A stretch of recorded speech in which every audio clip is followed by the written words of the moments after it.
Vamos a orar para pedir la bendición de Dios sobre su palabra, para que su palabra pueda realizar una vez más la obra para la cual Dios la envía.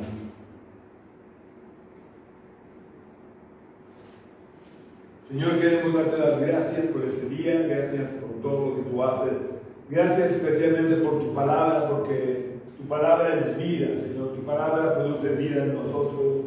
Gracias, oh Dios, por todo lo que tú haces.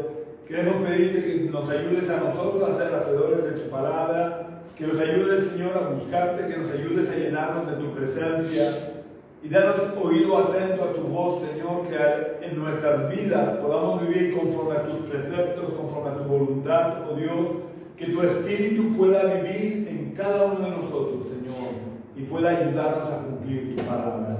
En el nombre de Jesús. Amén. Jesús en su famoso sermón del monte dijo que donde esté vuestro tesoro, allí estará también vuestro corazón. Pero, ¿qué importancia tiene el lugar en el que está nuestro corazón?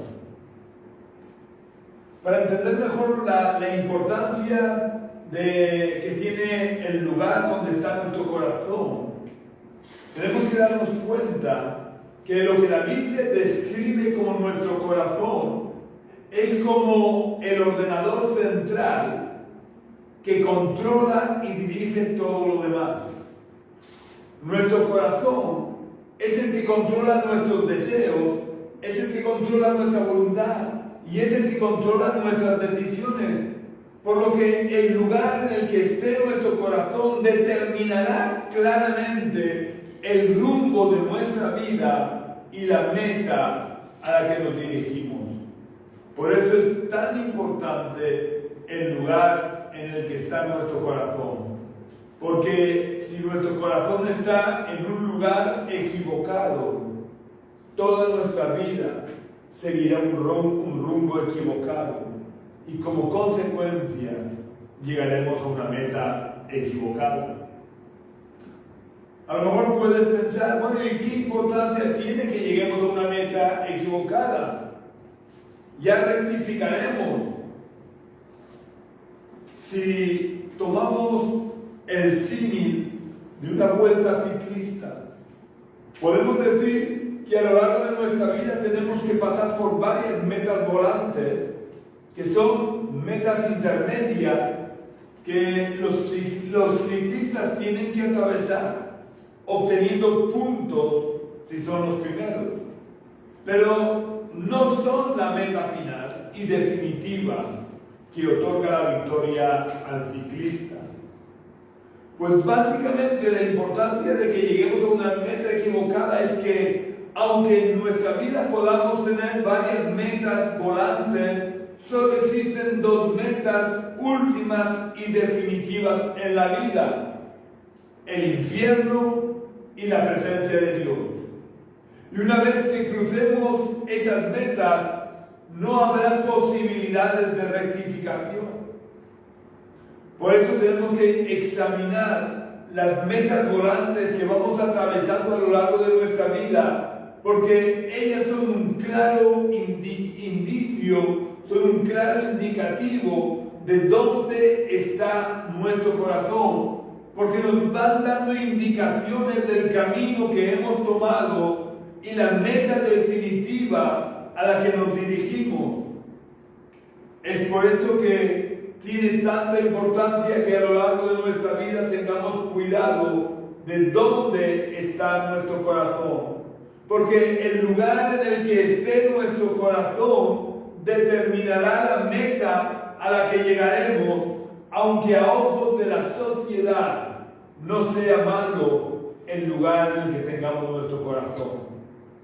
Incluso a veces ni siquiera es malo de por sí el lugar en el que tenemos nuestro corazón, pero se convierte en pecado cuando ese lugar no es una meta volante puesta por Dios para nuestra vida.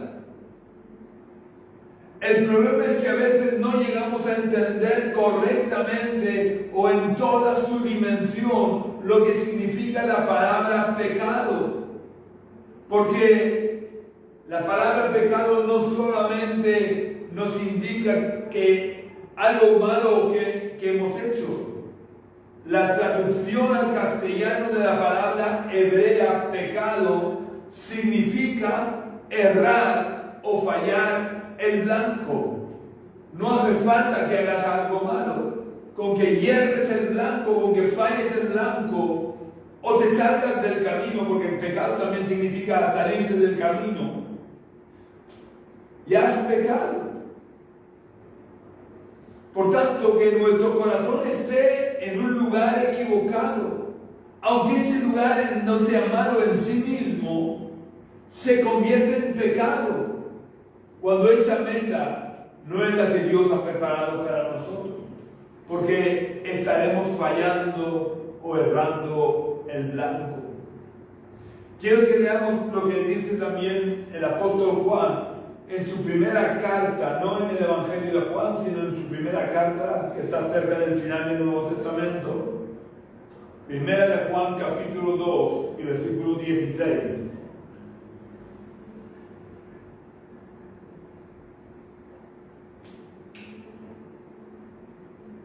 El apóstol Juan escribe: porque nada de lo que hay en el mundo, los deseos de la carne, los deseos de los ojos y la vanagloria de la vida, provienen del Padre, sino del mundo. Como veremos a continuación, los deseos de la carne, los deseos de los ojos y la vanagloria de la vida, no son malos en sí mismos. Son cosas naturales que todos los seres humanos tenemos. El problema se establece cuando ponemos nuestro corazón en estas cosas y no, como dice Pablo en su carta a los Colosenses, en las cosas de arriba, donde está Cristo sentado a la diestra de Dios. Nuestras metas volantes que tenemos que atravesar a lo largo de nuestra vida están en las cosas de arriba, donde está Cristo sentado a la diestra de Dios. Y si las vamos atravesando, llegaremos a la meta final y definitiva, que es la presencia de Dios, donde pasaremos la eternidad con Dios. Pero si las metas volantes en las que hemos puesto nuestro corazón son los deseos de la carne, los deseos de los ojos y la vanagloria de la vida, acabaremos en el infierno, aunque no hayamos hecho nada aparentemente o humanamente malo, porque habremos errado el blanco del propósito de Dios para nuestra vida, por lo que habremos vivido en pecado. No hace falta ser un borracho, un mujeriego, un ladrón para vivir en pecado. Simplemente con que estemos errando el blanco del propósito de la voluntad de Dios para nuestra vida, estaremos viviendo en pecado, aunque estemos yendo todos los domingos al culto. Así que tenemos que ir con cuidado de dónde está nuestro corazón. Y tenemos que ir con cuidado de que nuestro corazón no esté en los deseos de la carne, los deseos de los ojos y la vanagloria de la vida, porque todas estas cosas que son naturales en el ser humano acabarán llevándonos al pecado. Porque Satanás las usa para tentarnos a que las convirtamos en las metas volantes de nuestra vida, poniendo en ellos nuestro corazón y de esa manera alterar el rumbo de nuestra vida y alejarnos de la meta final de la presencia de Dios. Vamos a ver ahora qué son los deseos de la carne, los deseos de los ojos y la vanagloria de la vida, para que nos demos cuenta que no son malos en sí mismos, sino que se convierten en malos, o dicho de otra manera, en pecado, cuando ponemos en ellos nuestro corazón, porque nuestro corazón debe de estar puesto en las cosas de arriba, donde está Cristo sentado a la diestra de Dios, y no en los deseos de la carne, ni en los deseos de los ojos, ni en la vanagloria de la vida, aunque no sean malos en sí mismos.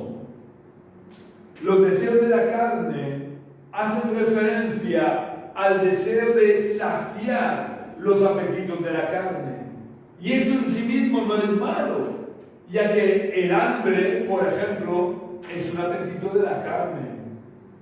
O el deseo de tener relaciones sexuales es también un apetito de la carne. Y no son malos en sí mismos.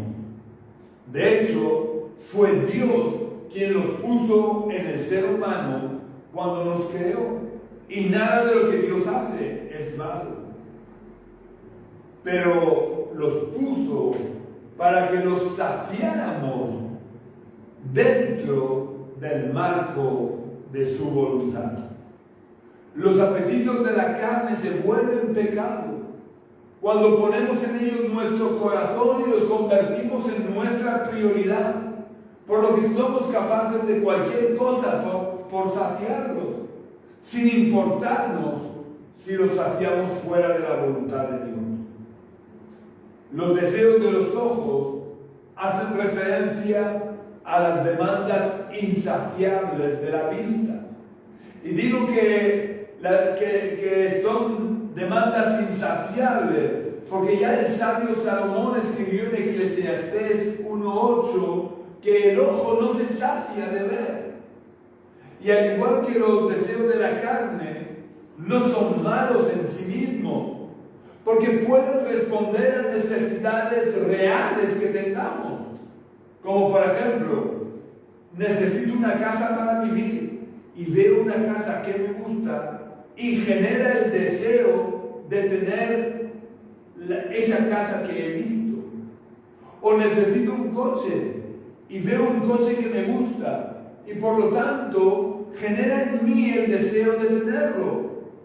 Pero estos deseos de los ojos no son malos en sí mismos, se convierten en pecado, al igual que los deseos de la carne, cuando los convertimos en nuestra prioridad y ponemos en ellos nuestro corazón, porque nuestro corazón debe de estar en las cosas de arriba, donde está Cristo sentado a la diestra de Dios, y no en satisfacer los deseos de los ojos.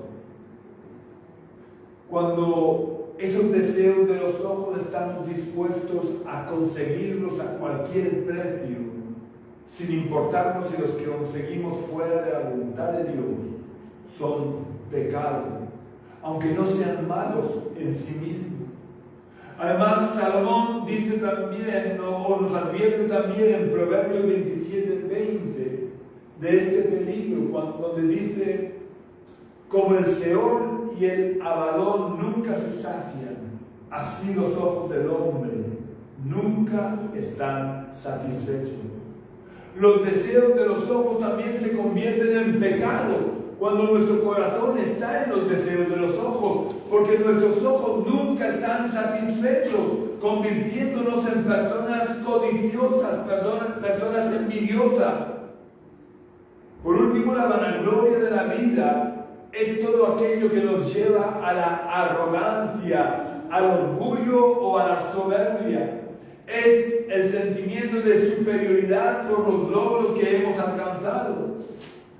Esto casi siempre es pecado, aunque debemos ir con cuidado tampoco de no culpabilizarnos de todo. Podemos sentirnos orgullosos de las metas que hemos alcanzado en la vida, sin que eso sea pecado. Cuando reconozcamos que esas metas alcanzadas las hemos alcanzado gracias a que la gracia y la misericordia de Dios ha intervenido para permitirnos alcanzar esas metas.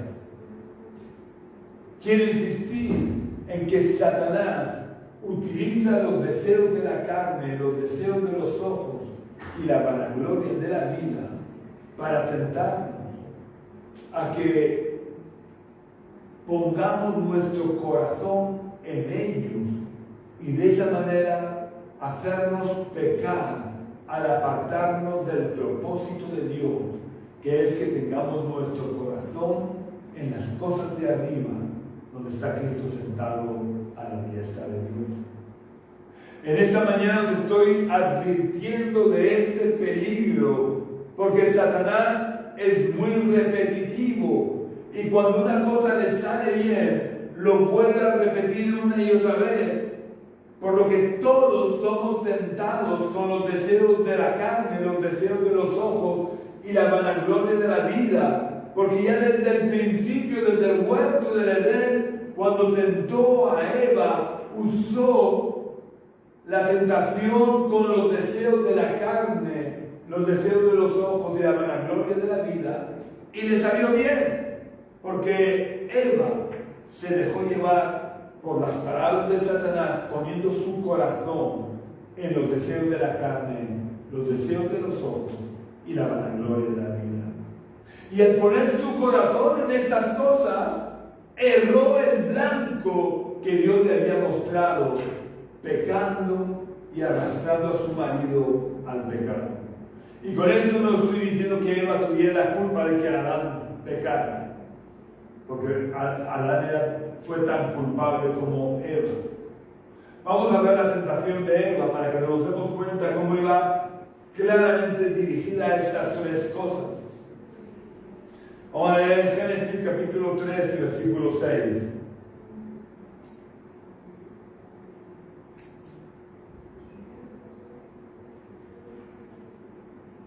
Génesis capítulo 3 y versículo 6 dice: al ver la mujer que el árbol era bueno para comer, agradable a los ojos y deseable para alcanzar la sabiduría, tomó su fruto y comió.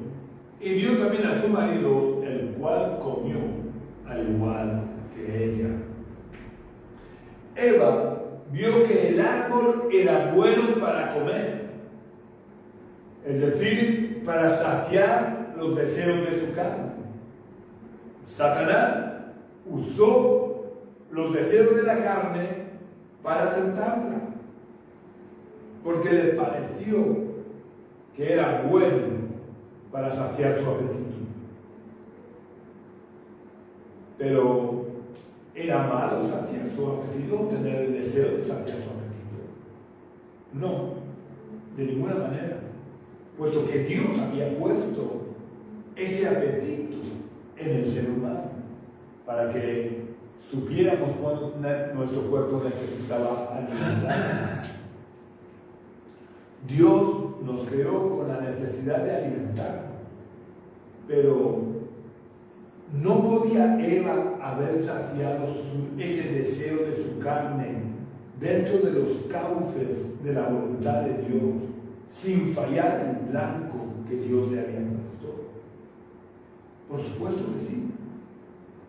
Dios le había dado ese apetito de la carne, pero le había dado también la manera de saciarlo dentro de su voluntad. Es más, era muchísimo más fácil saciarlo dentro de la voluntad de Dios que fuera de ella, ya que Dios le había dicho que podían comer de cualquier fruto que se daban los árboles frutales del huerto. Solo había un árbol del que no podían comer. Todos los demás podían comer. Luego era mucho más fácil haber saciado los deseos de su carne en la voluntad de Dios. Pero ella puso su corazón en el deseo en vez de tener puestos sus ojos en el propósito y la voluntad de Dios. Y el tener su corazón en el deseo de la carne le llevó a errar el blanco de la voluntad de Dios y pecar. El versículo que hemos leído nos dice que Eva vio que este árbol era agradable a los ojos. Es decir, la tentación que Satanás le hizo a Eva no solo fue dirigida a los deseos de la carne, sino que también fue dirigida hacia los deseos de los ojos, porque vio que el fruto era agradable a los ojos. ¿Era pecado ver que el fruto era agradable a los ojos? No, no era pecado. Era la realidad, era un fruto agradable a los ojos. Pero es que todos los frutos del huerto eran agradables a los ojos, Porque en el huerto del Edén no había nada malo ni desagradable. Por tanto, el problema de Eva no era que el fruto fuera agradable a los ojos. Lo que le llevó a pecar es que de nuevo puso su corazón en el deseo, en que era agradable a sus ojos, sin importarle el blanco que Dios le había marcado de no comer de ese fruto. Y al poner su corazón en el deseo de sus ojos, fue arrastrada por su corazón a una meta equivocada, cometiendo pecado. Lo tercero que dice este versículo es que le pareció que era deseable para alcanzar la sabiduría. Luego, esta tentación iba dirigida a la vanagloria de la vida, ya que Satanás le dijo que alcanzaría la sabiduría fuera de la voluntad de Dios.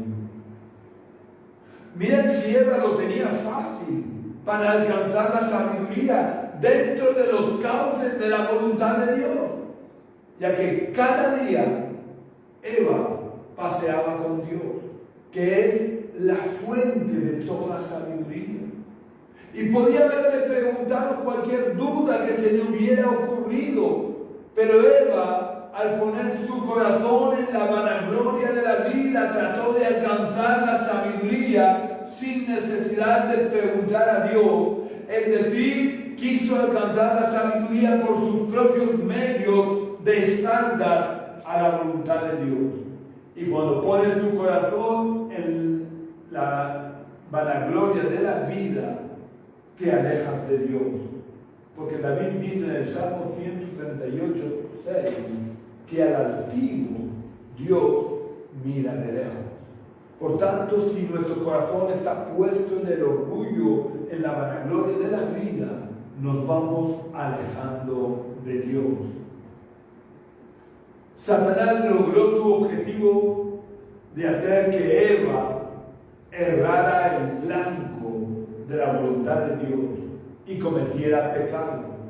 Porque con sus mentiras de que Eva sería como Dios, logró que Eva pusiera su corazón en los deseos de su carne, en los deseos de sus ojos y en la vanagloria de la vida, en vez de tenerlos en las cosas de arriba, donde está Cristo sentado a la diestra de Dios. Como le salió bien con Eva, de la misma manera que a Eva, Satanás siguió y sigue tentando a la humanidad con los deseos de nuestra carne, los deseos de nuestros ojos y la vanagloria de la vida. Pero hubo un caso en la historia en el que no le salió como él esperaba, y el hombre no puso su corazón en los deseos de su carne, ni en los deseos de sus ojos, ni en la vanagloria de la vida, sino que siempre mantuvo sus ojos puestos en las cosas de arriba, cumpliendo siempre la voluntad del Padre por encima de la de sus deseos. Me estoy refiriendo a Jesús. Porque no olvidemos que mientras que Él vivió en la tierra, fue un hombre totalmente normal, que fue tentado, según nos dice, creo que es Hebreos, que fue tentado en todo como un hombre, pero sin pecado. Ahora vamos a ver las tentaciones más famosas a las que fue sometido Jesús al concluir el ayuno de 40 días en el desierto. Vamos a leer el Evangelio de Lucas capítulo 4, versículos 3 al 12, donde Lucas nos relata que después de 40 días sin comer, Jesús tuvo hambre. No una hambrecilla como podemos tener ahora que se va acercando la hora del mediodía, no. Tuvo de verdad hambre. Los deseos de su carne eran fuertes, porque su carne necesitaba ingerir alimentos para no debilitarse. Y Lucas nos dice en Lucas 4, 3 al 12, entonces el diablo le dijo, si eres hijo de Dios, di a esta piedra que se convierta en pan. Jesús respondiendo le dijo, escrito está, no solo del pan vivirá el hombre, sino de toda la palabra de Dios. Luego lo llevó el diablo a un alto monte y le mostró en un momento todos los reinos de la tierra y le dijo el diablo, a ti te daré todo el poder de estos reinos y la gloria de ellos, porque a mí me han sido entregadas y a quien quiero la doy.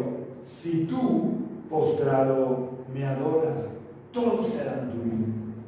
Respondiendo Jesús le dijo, vete de mí, Satanás, porque escrito está, al Señor tu Dios adorarás y solo a Él servirás. Entonces lo llevó a Jerusalén, lo puso sobre el pináculo del templo y le dijo, si eres hijo de Dios, tírate de aquí abajo, pues escrito está, a sus ángeles mandará acerca de ti que te guarden, y en las manos te sostendrá, para que no tropieces en piedra. Respondiendo Jesús le dijo, dicho está, no tentarás al Señor tu Dios. La primera tentación que sufrió Jesús en esta ocasión iba igual que a Eva, dirigida a los deseos de su carne. Porque como era normal, después de 40 días sin comer, la carne de Jesús tenía hambre, porque a pesar de ser Dios, Jesús en su humanidad tenía una carne exactamente igual a la de cualquier otro ser humano, por lo que padecía las mismas necesidades físicas que cualquier ser humano. En esta situación de verdadera hambre por llevar 40 días sin comer, Satanás le propuso a Jesús que saciara ese deseo natural de su carne fuera del propósito de Dios. Jesús podía haber hecho caso como Eva y haberse dejado llevar por el deseo natural de su carne y haber transformado la piedra en pan. Pero si él hubiera hecho esto, al igual que Eva, hubiera pecado. Porque el propósito de Dios era que no usara su poder divino durante su humanidad, y mucho menos en beneficio propio. A diferencia de Eva, Jesús no se dejó llevar por el deseo natural de su carne, y quiero insistir, era un deseo natural y apremiante de su carne. Tenía mucha hambre por estar 40 días sin comer. Pero él no puso su corazón en el deseo de su carne, sino que sometió ese deseo de su carne a la voluntad de Dios, porque él tenía su corazón en las cosas de arriba. De esa manera cumplió con el propósito de Dios para su vida, por encima de los deseos naturales que él tenía. Y así venció la tentación. Vemos la diferencia entre Eva y Jesús. Eva se dejó llevar por el deseo de su carne porque había puesto su corazón en el deseo, mientras que Jesús priorizó la voluntad y el propósito de Dios por encima de su deseo personal, porque su corazón estaba puesto en las cosas de arriba, y por tanto no pecó. Ambos fueron tentados con los deseos de su carne, pero Eva pecó, mientras que Jesús no pecó. Y la diferencia estaba en que Eva puso su corazón en el deseo, mientras que Jesús tenía su corazón puesto en Dios, en las cosas de arriba. La segunda tentación, hemos leído que consistió en que el diablo le mostró todos los reinos de la tierra y la gloria y el poder de los reinos de la tierra. Y le dijo que todo eso se lo daría si le adoraba. Esta tentación claramente iba dirigida a los deseos de los ojos, porque le mostró, le puso delante de él, le puso delante de sus ojos todos los reinos de la tierra y se los ofreció, porque a él le pertenecía. ¿Es verdad que le pertenecían a Satanás la gloria y el poder de los reinos de la tierra? Sin duda era verdad, porque los reinos de la tierra le pertenecían y le pertenecen, porque si no hubiera sido así, Jesús en su respuesta le hubiera dicho que no le podía ofrecer lo que no le pertenecía. Pero además, si nos remontamos a los momentos de la creación, antes de que Adán y Eva pecaran, podemos ver cómo Dios le entrega el gobierno de la creación al ser humano. En Génesis capítulo 1 y versículo 28 dice: fructificad y multiplicaos, llenad la tierra y someterla, ejerced potestad sobre los peces del mar, las aves de los cielos y todas las bestias que se mueven sobre la tierra. Someter la tierra y ejercer potestad sobre los seres vivos es lo mismo que ejercer el gobierno sobre la creación. Es decir, Dios delegó su autoridad y su gobierno en el ser humano para que pudiera gobernar el resto de la creación.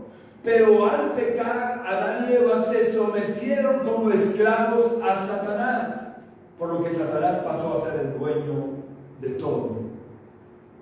Y por eso Satanás le pudo decir a Jesús: a ti te daré todo el poder de estos reinos y la gloria de ellos, porque a mí me han sido entregadas y a quien quiero la doy. Y Jesús no pudo rebatir esta afirmación diciendo que no era verdad. Entonces, volviendo a la segunda tentación, Satanás, como la tentación hacia los deseos de la carne no le había funcionado con Jesús, lo intentó tentándolo con los deseos de los ojos. Porque ¿quién sería capaz de resistir la tentación de ser el dueño y el receptor de toda la gloria de los reinos de la tierra? Satanás pensó que nadie lo podría resistir, así que le mostró la gloria y el poder de todos los reinos de la tierra. Y no olvidemos que la gloria del Imperio Romano era mucha. Sin embargo, Satanás no había contado con que Jesús, aun en su condición de ser humano, priorizaba siempre en su vida la voluntad y los propósitos de Dios, porque tenía puesto su corazón en las cosas de arriba. Por eso no se dejó llevar por los deseos de sus ojos, sino que rechazó la oferta de Satanás, venciendo por segunda vez a Satanás. De nuevo vemos la diferencia entre Eva y Jesús. Ambos fueron tentados por los deseos de sus ojos, pero mientras Eva se dejó dominar y arrastrar por ellos cometiendo pecado, Jesús priorizó la voluntad y el propósito de Dios para su vida, por lo que no se dejó dominar por los deseos de sus ojos, y de esa manera no cayó en pecado. En la tercera tentación, Satanás llevó a Jesús al pináculo del templo, que era el lugar más alto del templo.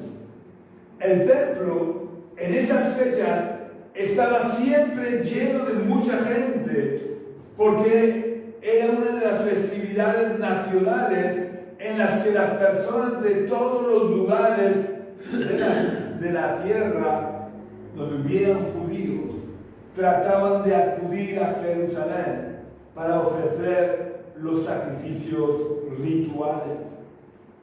Una vez Satanás puso a Jesús en el pináculo del templo, le invitó a tirarse y a hacer el milagro de que no le pasara nada, y así recibir todos los honores y los aplausos de toda la gente que estaban allí presentes. Porque imaginaros cómo hubieran reaccionado todo el mundo, todos los que estaban allí presentes, si hubieran visto a Jesús en lo alto del pináculo del templo y lo hubieran visto tirarse y caer de pie sin que le pasara absolutamente nada. Todo el mundo lo hubiera aclamado como un Dios. Así que la tentación iba dirigida a la vanagloria de la vida.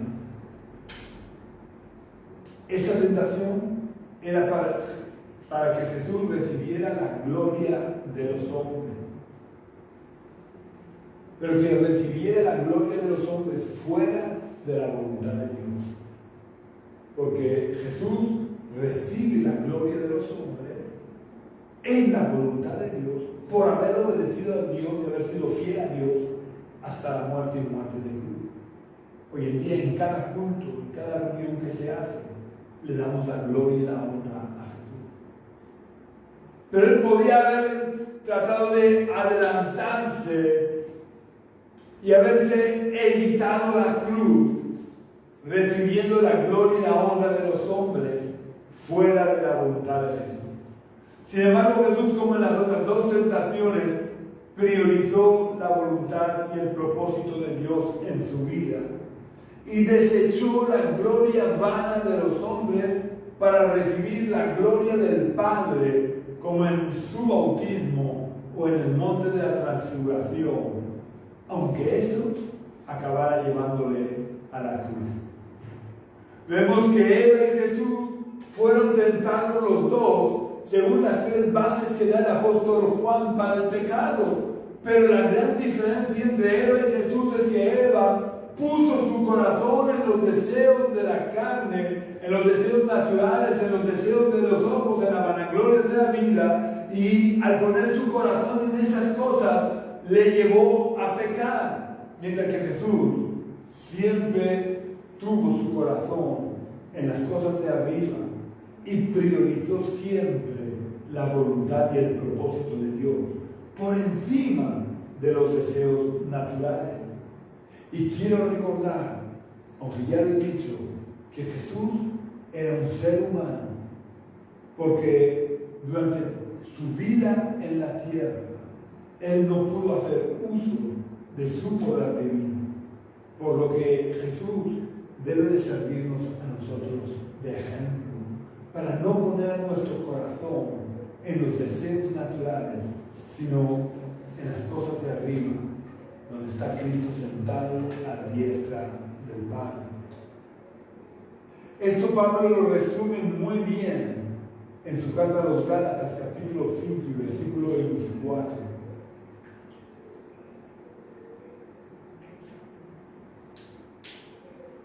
En Gálatas 5:24 Pablo dice: pero los que son de Cristo han crucificado la carne con sus pasiones y deseos. Los que somos de Cristo no podemos dejarnos dominar ni llevar por los deseos naturales, sino que tenemos que priorizar siempre la voluntad y el propósito de Dios para nuestra vida. Y eso lo lograremos si crucificamos nuestra carne con sus pasiones y deseos.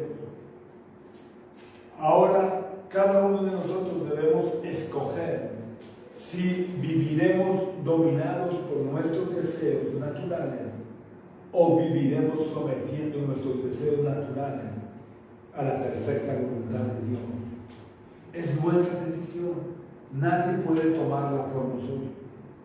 Si tu voluntad es someter tus deseos a la voluntad de Dios y no vivir dominado por tus deseos o por tus tradiciones, tienes que abrirle la puerta de tu corazón a Jesús.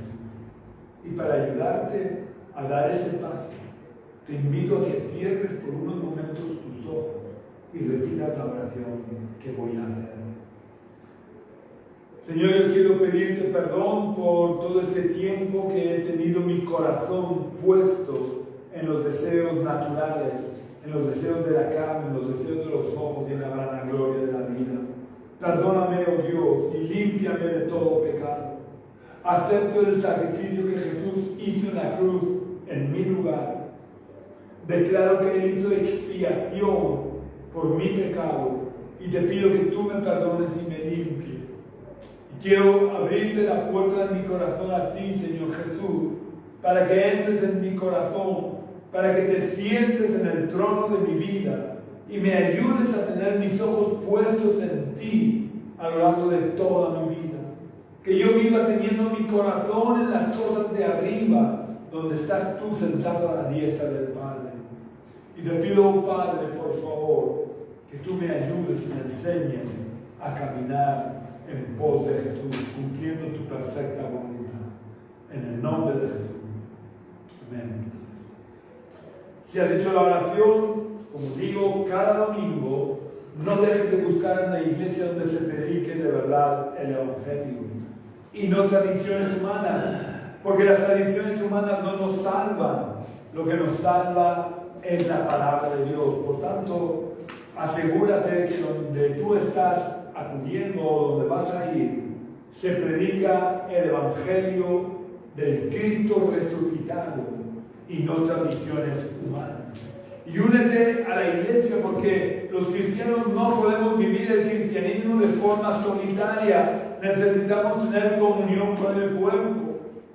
Y si no has hecho la oración y me estás escuchando, es que todavía estás a tiempo de hacerla. No dejes para mañana lo que debes de hacer hoy, porque tal vez mañana sea demasiado tarde. También es importante que compartas este culto en tus redes sociales para que el Evangelio se pueda ir extendiendo por todo el mundo lo más posible. También quiero deciros que estáis cordialmente invitados a venir a visitarnos a este lugar y compartir con nosotros un culto de forma presencial en la calle Río Júcar, número 19, bajo del barrio de los Dolores de Cartagena.